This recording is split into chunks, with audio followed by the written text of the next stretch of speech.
There's still so many questions locked up in these rocks. It's exciting times just to be studying them. So we have a big window, a big gap in our understanding of the early Earth, and the moon preserves that history. Where did all of this stuff come from? How did it form? What was the process? Does it happen all the time across the universe? Or are we somehow unique or at least unusual? What does it all mean? I'm Katie Atkinson, and this is NASA Explorers Apollo, where we tell stories about our moon and the people who explore it. Tape recorder's running, right? Tape recorder's running.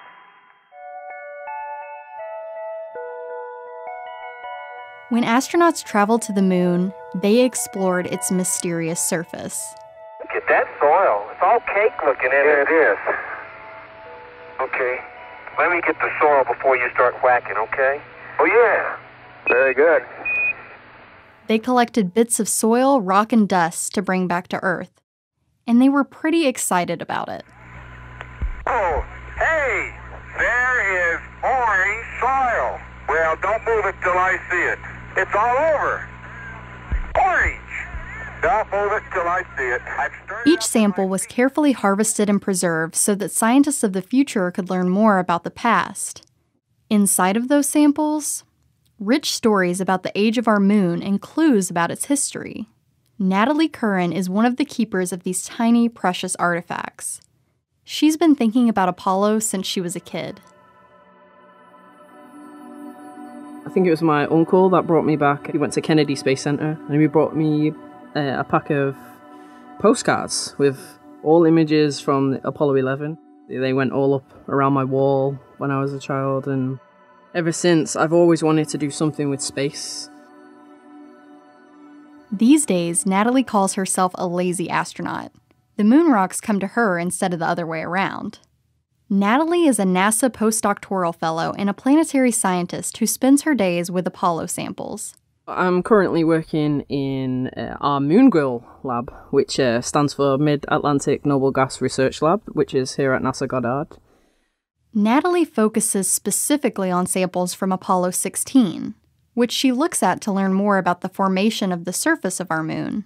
So a lot of the samples that we have, they're quite old. So they're some of the older rocks that you get on the moon. So we're looking at rocks that are older than 4 billion years old. Every time you look at something or think of something like that, what you've just analysed is older than anybody that we know, anything that we know is living. And that, again, is quite an amazing kind of achievement just in its own way to be holding and analysing these ancient rocks. As it turns out, the moon can teach us a lot about the history of our solar system. Scientists like Natalie study lunar rocks, soil, dust, and sand. She and her fellow scientists weigh, measure, and scrutinize samples to find answers, and sometimes even more questions. The process teaches scientists about the makeup and evolution of our moon, but it also reveals plenty about our home planet. Unlike the Earth, which we've had quite a complex history of plate tectonics where it's erased some of the surface, the moon hasn't had any plate tectonics like that. So the actual surface of the moon provides a perfect archive of both lunar history and solar history that we can go collect some different age samples and can tell us a lot about how the moon and the early solar system has evolved.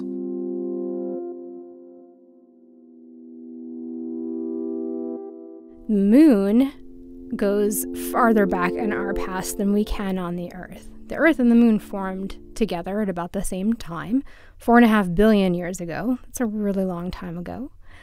But because we have water on the Earth and plate tectonics and a whole bunch of things that erase our surface and renew our surface, the rocks on the Earth don't go back farther than about 3 billion years. So we have a big window, a big gap in our understanding of the early Earth, and the moon preserves that history.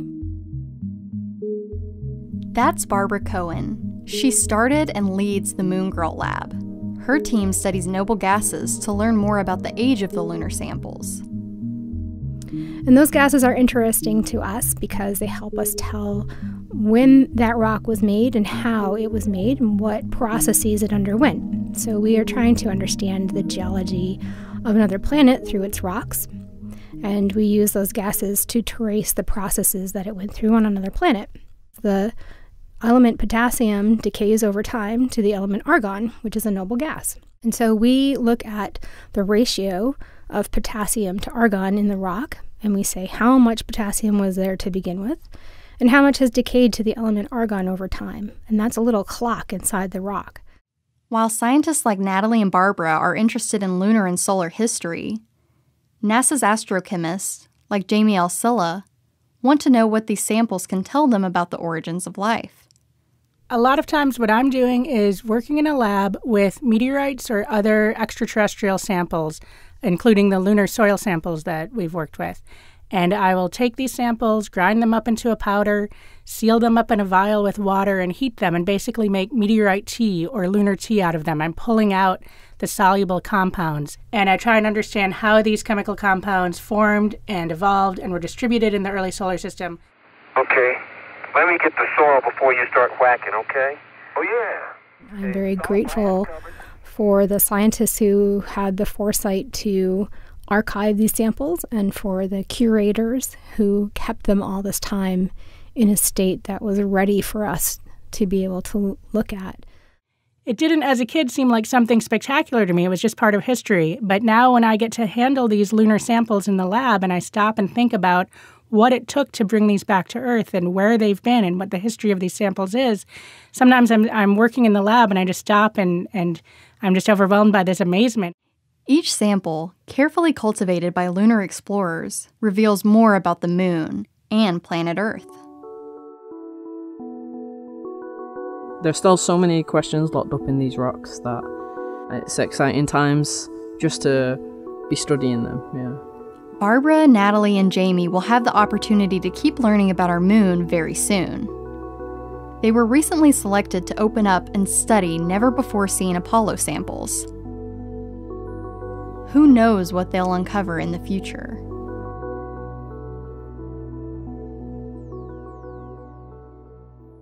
We asked you to help NASA tell the story of Apollo. Hundreds of people answered, from all over the world.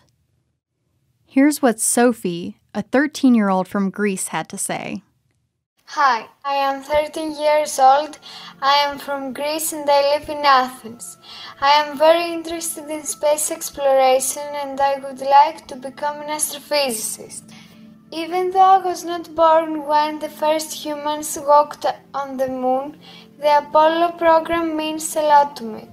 The Apollo program and all the people who worked in order to make the impossible possible inspired me in a way that changed my whole life. Now, after having learned all these things about the Apollo mission, whenever I look at the moon, I dream about where the humankind is capable of going.